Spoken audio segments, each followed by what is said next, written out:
Hello बच्चों, कैसे हैं आप लोग। मैं आशा करता हूँ आप सब अच्छे हैं और अच्छे रहें, खुश रहें, मस्त रहें। मस्त रहने के साथ साथ क्वेश्चंस भी प्रैक्टिस करते रहें। क्वेश्चंस हम लोग प्रैक्टिस कर रहे हैं। मैं आशा कर रहा हूँ क्योंकि जिस तरह से व्यूज और सब्सक्राइबर बढ़ रहे हैं, इससे सिद्ध होता है कि आप सब पढ़ रहे हैं। और इस क्वेश्चन 18 को भी हम लोग करने की कोशिश करते हैं। ठीक है, देखो क्वेश्चन 18 देखो आप लोग। लिखा unit of electric power may be also express है। इलेक्ट्रिक पावर की यूनिट, अरे भाई पावर की यूनिट के 4 ऑप्शन दिए। फर्स्ट है volt ampere, kilowatt hour, watt second and joule second. Can you say anyone? 1 2 3 4 which is correct? बताइए। मैं आशा करता हूँ कि आपने ऑप्शन करेक्ट दिया होगा। फिर भी मैं आपको एक फार्मूला से बताता हूँ। देखो बेटा, पावर का फार्मूला होता है वर्क अपॉन टाइम, या पावर का फार्मूला तो यहाँ देखो, वर्क का यूनिट है जूल और डिवाइड में टाइम की यूनिट है सेकेंड। तो क्या ऐसा ऑप्शन दिया है? नो, मतलब ये ऑप्शन नहीं है। क्लियर? दूसरा एक और फार्मूला होता है। पावर का फार्मूला होता है, याद करिए, V अपान वी आई। तो V का होता है वोल्ट, V का होता है वोल्ट क्योंकि ये पोटेंशियल है, और ये आपको याद करो करंट है। तो करंट की यूनिट क्या होती है बोलो? एम्पियर। क्या इस तरह का ऑप्शन दे रखा है? अरे हाँ, first option, this is the first option, this is correct. Unit of electric power is volt ampere. वैसे और भी यूनिट होती हैं जिसको आप डिफाइन कर सकते हैं। अब तुम पूछ सकते हो सर ये बाकी के बी सी डी उसको भी बता दीजिए ताकि हमको काम आ जाए, पेपर चल रहा है। तो चलो सुन लो ना बेटा, एक किलोवाट आवर है, चेक करो ना, इसी फार्मूले से चेक करो। जैसे यहाँ से अगर हम इस फार्मूले को कन्वर्ट करें, W equal to p into t. Power की यूनिट वाट भी होती है, पावर की यूनिट वाट भी होती है, थोड़ी बड़ी यूनिट आइए तो किलो वाट, किलो वाट। और टाइम की भी बड़ी यूनिट कर दीजिए तो आवर हो गया, किलो वाट आवर। ये वर्क की यूनिट है, वर्क यानी एनर्जी। ये kilowatt hour is the unit of क्या बच्चों? एनर्जी। इसका मतलब है कि ये ऑप्शन पावर का तो नहीं है। दूसरा वाट सेकेंड, वाट सेकेंड भी इसी की यूनिट हो गई। क्यों? क्योंकि वाट स्मॉल यूनिट है और टाइम सेकेंड भी स्मॉल यूनिट है। मतलब ये स्मॉलेस्ट यूनिट के कारण ये भी फार्मूला किसका है? एनर्जी या वर्क का। ध्यान से समझिएगा, वर्क भी बोल सकते हो। लेकिन ये फार्मूला कहां से आ गया? Joule second. क्या बता सकते हो? बिल्कुल बता सकते हो। देखो यहां से मैं आपको एक और फार्मूला बताता हूं। ये जूल मतलब होता है एनर्जी, और ये सेकेंड हो गया मतलब टाइम। तो एनर्जी का हो गया मान लो एग्जाम्पल के लिए ई, और सेकेंड का हो गया टी। इसको लिख सकते हो टी को 1 अपान न्यू, मतलब इसको फ्रीक्वेंसी के टर्म में लिखना चाहो तो ई अपान न्यू भी हो सकता है। ऐसा कहीं फार्मूला पढ़ा पढ़ा लग रहा है। हाँ बिल्कुल, इक्वल टू है एच न्यू। ध्यान दीजिए, इक्वल टू एच न्यू। बिल्कुल, तो न्यू अगर इधर डिवाइड में कर दो, ई अपान न्यू होगा तो ये एच है। आप सबको मालूम होना चाहिए एच है प्लैंक कांस्टेंट। क्लास 11th में जब आप फिजिक्स पढ़ेंगे तब आपको ये पता चलेगा। प्री अलावा भी पता हो गया, क्लास 11th की जरूरत ही नहीं पड़ी। तो ये प्लैंक कांस्टेंट की यूनिट है, मतलब this one is unit of what? Planck constant, Planck constant.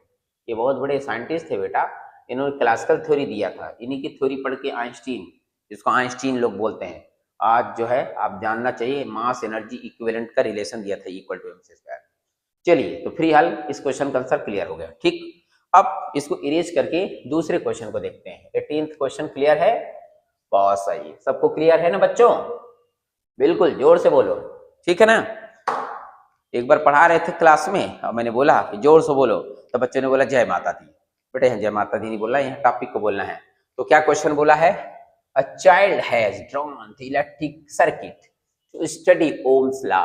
Okay, बहुत सही, वेरी गुड। मतलब ओम्स लॉ का एक बच्चा जो है सर्किट ड्रॉ कर रहा था, उसके बारे में स्टडी कर रहा था। बहुत सही, बहुत सही, है ना? फिर हिज टीचर, उसके जो टीचर है ना, उन्होंने क्या कहा?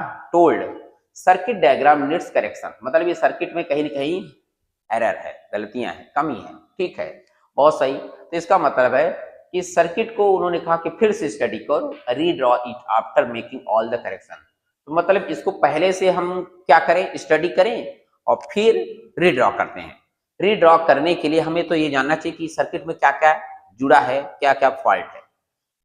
ठीक है, देखो ये नेगेटिव टर्मिनल पॉजिटिव, ध्यान से देखिए ना, दिख रहा हो तो ये निगेटिव पॉजिटिव, निगेटिव पॉजिटिव, लेकिन ये फिर पॉजिटिव निगेटिव पॉजिटिव, ये गड़बड़ हो गया, यहाँ पे गड़बड़ हो गया।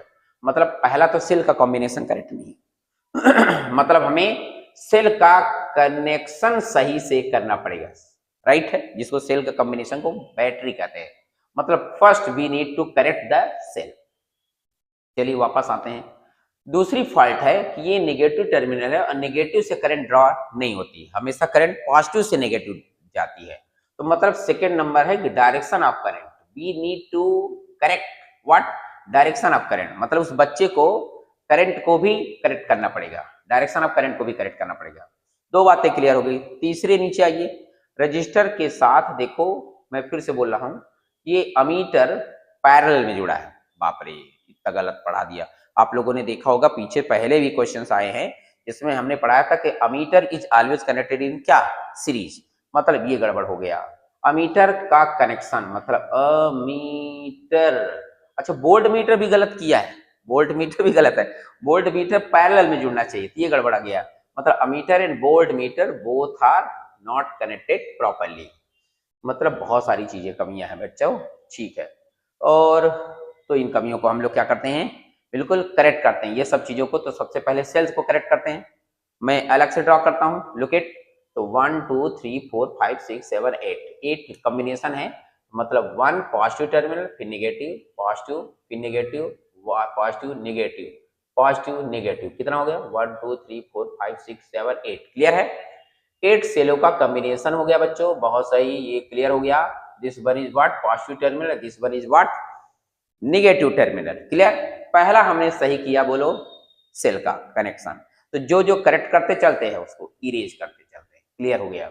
दूसरा, यहाँ जगह भी नहीं है तो थोड़ा थोड़ा हम इसको भी इरेज करते चलते हैं, ठीक है। दूसरा बच्चा, करंट की डायरेक्शन। अब देखो कह रहा था ना कि करंट की डायरेक्शन किससे कनेक्ट हुआ है, तो पॉजिटिव से। तो ठीक है, करंट की डायरेक्शन पॉजिटिव से हो गई, तो मतलब this is the direction of क्या बच्चों, करंट। अब करंट की डायरेक्शन करेक्ट हो गई, की है, ये तो की करेक्ट ही करेक्ट है, इसलिए इसमें कोई क्वेश्चन मार्क नहीं कर सकते और ना ही इसमें कोई एरर है। दूसरे नंबर पे आइए, तो बेटा यहाँ से अब तो इसको इरेज कर देते हैं, है ना, क्योंकि जगह जैसे जैसे कम होती जा रही है हम भी इसको सोल्यूशन में लेते हैं। रजिस्टर है, ठीक है, एक मिनट देख लो, this is what, register. Register के साथ देखो बेटा क्या जुड़ा है, अमीटर। अमीटर, तो अमीटर को किस में जोड़ दिया जाए, बोलो। अमीटर को तो सीरीज में जोड़ना है, पैरेलल में थोड़ी जोड़ना है। क्यों, क्योंकि अमीटर का रेजिस्टेंस कम होता है, उसमें कॉइल जो है बेटा, उसमें कॉइल बर्न हो जाएगी। अच्छा, इसका मतलब हम इसमें क्या जोड़ने, वोल्ट मीटर। चलिए देखिए ध्यान से, कनेक्शन भी, ये पॉजिटिव टर्मिनल है तो ये पॉजिटिव होना चाहिए 100%, this is what, negative terminal. अच्छा, फिर इसके बाद ये देखो, ये अमीटर आ गया, अमीटर है तो दिस इज व्हाट, पॉजिटिव, ये पॉजिटिव हो गया, बहुत सही बहुत सही बेटा। ये यहाँ पर क्या हो जाएगा, निगेटिव, बहुत सही। ये देखो यहाँ पर मैंने इन दोनों को करेक्ट कर दिया, क्लियर है ना। रजिस्टर ये हो गया, अमीटर यहाँ इंटरचेंज कर दो, वोल्ट मीटर करेक्ट हो गया। बाकी का कनेक्टिविटी जो है, जैसे यहाँ पर आप चाहो तो कर सकते हो, जैसे प्लस माइनस है तो आप ऐसे जोड़ सकते हो, प्लस माइनस जोड़ सकते हो, यू आर फ्री, है ना, आप फ्री हैं ऐसे। और इस तरह से इन्होंने, बोलो इस तरह से इन्होंने ये निगेटिव का कनेक्शन किया है। आप इस तरह से शो करते हो, इस तरह शो कर सकते हो कि भैया 1 2 3 cells are connected with this circuit, और फिर इसके बाद यहाँ से इसको जोड़ दिया। तो ये अब उस बच्चे ने रीड्रॉ कर दिया, है ना। अगर रीड्रॉ कर दो तो ये करेक्ट हो गया। ये देखो थोड़ा सा गड़बड़ था बीच में, है ना, ओपन सर्किट हो जाता तो गलत हो जाता। तो क्या ये करेक्ट, कनेक्शन करेक्ट हो गया, बिल्कुल कनेक्शन करेक्ट हो गया। करंट यहाँ हो गई तो यहाँ भी दिखाना पड़ेगा, यहाँ भी दिखाना पड़ेगा, है ना, यहाँ भी दिखाना पड़ेगा। तो this are what, direction of current, proper connection ammeter voltmeter का, ये हो गया इसका आंसर। चलिए इसको भी इरेज करते हैं, ठीक है, फोकस करते हैं। देखो यहाँ ध्यान से देखिए, 3 रजिस्टर जुड़े हैं, राइट, 2 ओम के, एबीसी। क्वेश्चन को अच्छे से रीड करिए। और तीनों सर्किट में, ये मतलब तीनों रजिस्टरों के कारण ये कह रहा है कि यहाँ पर 18 वाट जो पावर अप्लाई है वो इतना ज्यादा पावर है कि ये इन रजिस्टरों को मेल्ट नहीं कर सकता, इतना ही है, मैक्सिमम है, अगर उससे ज्यादा होगा तो मेल्ट हो जाएगा। तो बेटा ये सीरीज में है तो ये करंट पूरा का पूरा इससे पास होगा, लेकिन यहाँ पर पैरेलल होने के कारण ये दोनों करंट स्प्लिट हो जाएगी। तो मतलब ये करंट स्प्लिट हो जाएगी तो ये 2 2 का 1 ओम हो जाएगा। इसका मतलब है कि यहाँ पे करंट मैक्सिमम नहीं होगी, क्योंकि ये I/2 करंट हाफ हो गई। तो हाफ होने से करंट बेटा, क्योंकि फार्मूला हीट का फार्मूला आपको याद होगा, H इक्वल टू फार्मूला पढ़ाए थे आई स्क्वायर क्या बोलो RT। तो जब करंट को तो मान लो अभी हम निकाल लेंगे, करंट की वैल्यू देखो यहाँ I है, यहाँ I/2 था, हाफ करंट हो गई, हाफ करंट हो गई, इसलिए इसमें हीट कम हो जाएगी, यहाँ भी हीट कम हो जाएगी, लेकिन यहाँ पे हीट ज्यादा होगी क्योंकि करंट I भी ज्यादा है, रजिस्टर, हालांकि रजिस्टर तो यहाँ सब जगह इक्वल है, परंतु करंट की वैल्यू ज्यादा है, तो इसलिए हीट यहाँ ज्यादा होगी। आई होप समझ गए। तो रेजिस्टेंस हमें दे रखा है, कितना दे रखा है बोलो 2 ओम, इसका मतलब है कि रेजिस्टेंस R की वैल्यू होगी बोलो 2 ओम। बहुत सही। और बेटा ये पावर दे रखा है, तो पावर की वैल्यू कितनी होगी बोलो 18 वाट। हो गया कि नहीं। अगर ये ज्यादा से ज्यादा करंट ले सकती है तो करंट मैक्सिमम होने के लिए मैंने फार्मूला लिख दिया पहले से, P इक्वल टू VI होता है, P equal to I square R होता है। तो इसी फार्मूले में ये तो लगेगा नहीं, ये फार्मूला लगेगा, तो I की जो वैल्यू यहां से निकालोगे तो क्या हो जाएगा P/R in under root square हटाओगे, होगा कि नहीं। हाँ होगा। तो भैया P की वैल्यू बता दो 18, R की वैल्यू बता दो 2, तो डिवाइड करो तो कितना आ जाएगा 18 डिवाइड बाय 2। अच्छा 2 9 जा 18 होता, क्या होता था आपको मालूम है 9 का अंडर रूट, बताइए। बहुत सही बहुत सही।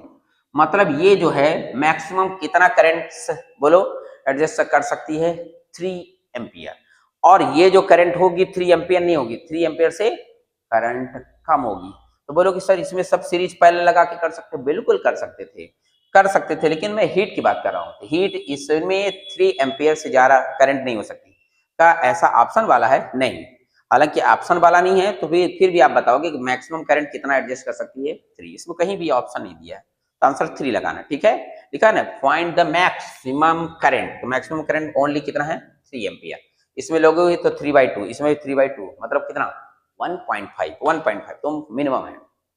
चलिए आई थिंक समझ गए, बिल्कुल समझ गए, समझ जाया करो तो लाइक कर दिया करो, हालांकि मैं बोलता नहीं, like subscribe share with your friend, बिल्कुल करो और ग्रोथ करो, जैसे सब चैनल वाले ग्रोथ करते हैं आप भी करिए और बनाइए brand SK Pathak physics classes.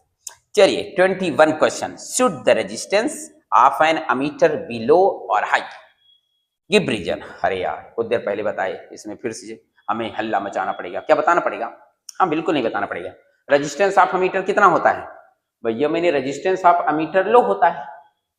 Actually में उसका कंस्ट्रक्शन बहुत लंबा है, आप लोग क्लास 12th में पढ़ोगे कि गैल्वेनोमीटर एक डिवाइस होती है, गैल्वेनोमीटर के साथ बेटा, गैल्वेनोमीटर की कॉइल के साथ पैरेलल में एक लो रेजिस्टेंस का वायर जोड़ देते हैं जिसे शंट कहते हैं, और उस सर्किट के कॉम्बिनेशन से पैरेलल में जुड़ने के कारण उसका इक्विवेलेंट रेजिस्टेंस कट जाता है, कम हो जाता है। तो जब इक्विवेलेंट रेजिस्टेंस कम हो जाता है तो रेजिस्टेंस बहुत लो होता है, और यहां तक कि आइडियल कंडीशन में, किससे कहे फॉर्म में बोलो, आइडियल में तो बिल्कुल 0 होता है। क्लियर हो गया। तो यही रीजन है कि मैंने क्या बोला कि गैल्वेनोमीटर की कॉइल के साथ पैरेलल में एक लो रेजिस्टेंस का वायर जोड़ते हैं जिसे शंट कहते हैं, जिसके कारण इक्विवेलेंट रेजिस्टेंस लो हो जाता है, इसलिए अमीटर का रेजिस्टेंस बोलो लो होता है। क्लियर है बच्चा। और आइडियल कंडीशन में लो ही नहीं है, क्या बोलोगे 0 इज क्लियर। तो हाई तो संभव नहीं, हाई होता तो वोल्ट मीटर को होता। थैंक यू, पढ़िए और सबको बताइए कि पढ़िए SK पाठक के साथ। Tata bye.